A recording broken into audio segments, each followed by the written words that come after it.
Alors bonjour à tous, on se retrouve chez moi à cause du corona, mais je ne vais pas vous laisser sans cours pendant toutes ces semaines. On va avancer sur le produit scalaire aujourd'hui. Donc normalement lundi, je vous ai mis en ligne le cours qu'il faut connaître sur le produit scalaire dans un plan repéré. Donc pour rappeler, un plan repéré, c'est juste qu'on va munir le plan de deux axes, l'axe d'abscisse et l'axe d'ordonnée. Du coup, on va obtenir des coordonnées pour les points du plan. Et avec ces coordonnées de points, je vous rappelle que du coup, on peut donner des coordonnées à des vecteurs. Donc, si on reprend le cours, donc deux vecteurs U et V, si on veut utiliser le produit scalaire avec ces coordonnées-là, ça sera beaucoup plus simple que ce qu'on a pu voir jusqu'à maintenant avec la définition du produit scalaire, qui était, je vous le rappelle, que le produit scalaire de deux vecteurs U et V, c'était la norme de U fois la norme de V fois le cosinus de l'angle entre le vecteur U et le vecteur V.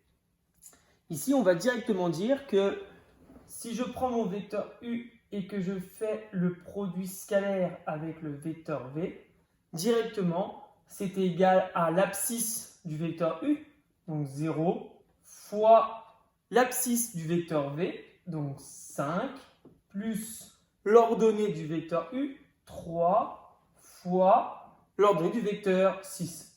Ça, c'est un calcul très simple. 0 fois 5, 0. 3 fois 6, 18. Et 0 plus 18, on obtient 18. Et c'est terminé. Pareil pour l'exemple B. On fait du coup la même chose. Donc ça, c'était le petit a, le petit b.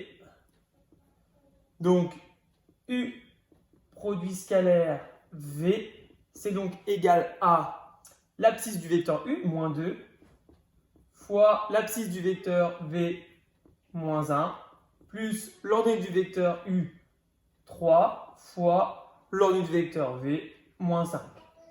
On tape ça sur sa calculatrice, on fait tête. Moins 2 fois moins 1, 3. 3 fois moins 5, ça fait moins 15. Et 3 plus moins 15, on obtient moins 12. Et voilà, c'est tout.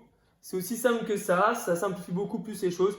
Alors bien entendu, dans les exercices qu'on va pouvoir faire plus tard, on va nous demander sûrement de calculer de deux façons différentes, d'exprimer de deux façons différentes le produit scalaire du vecteur U et du vecteur V. Comme ça, on pourra déterminer soit des coordonnées du vecteur U ou du vecteur V, soit déterminer l'angle entre les deux vecteurs. Voilà, c'est ce qui va nous attendre dans les exercices que nous ferons jeudi en classe normalement. Donc que vous ferez chez vous et dont je vous donnerai les corrections vendredi. Voilà. Donc ce qui finit la présentation du produit scalaire. Après, les dernières propriétés du cours, c'est juste du développement d'identité remarquable pour faire la démonstration. On les a déjà rencontrés la semaine dernière en classe. Donc voilà, rien de très compliqué. Pour les corrections des exercices, pareil, je vous les ferai sur tableau blanc, le tableau de mon fils, pour que ça soit assez lisible. Voilà. Au revoir.